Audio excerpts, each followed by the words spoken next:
বর্তমান সময়ে তুমুল আলোচনা চলছে শাকিব খানের সেই 150 কোটি টাকার ফ্ল্যাট। শাকিব খানের সেই 150 কোটি টাকার ফ্ল্যাট শাকিব খান নিজে ওপেনিং করে কাউকে না জানিয়ে ভিডিও তৈরি করে তার সোশ্যাল মিডিয়া পেজে আপলোড করেছে।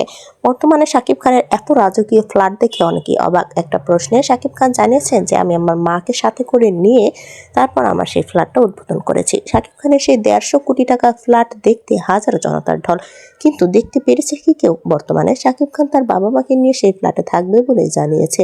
শাকিব খানের সেই এত কোটি টাকার ফ্ল্যাট নিয়ে অপু বিশ্বাস জানিয়েছে যে তাকে আমি সবসময় কংগ্রেটস জানাই। অপু বিশ্বাসকে একটা ইন্টারভিউতে প্রশ্ন করা হয়েছিল যে আপনি কি শাকিব খানের সেই 150 কোটি টাকার ফ্ল্যাটে থাকবেন। শাকিব খানকে নিয়ে অপু বিশ্বাস জানিয়েছে যে আমি তাকে বরাবরই কংগ্রেটস জানাই এবং আমি তাকে সব কাজের হিসেবে আমি তাকে অভিনন্দনও জানাচ্ছি, কিন্তু শাকিব খানের সেই ফ্ল্যাটে আমার কখনোই যাওয়া হবে না, কারণ আমি এখন বর্তমানে তার ওয়াইফ নই। অপু বিশ্বাসের সাথে কিন্তু শাকিব খানের এখনো পর্যন্ত ডিভোর্স হয়নি, কিন্তু কাবিননামা পুরোটাই হাইড করেছে শাকিব খান।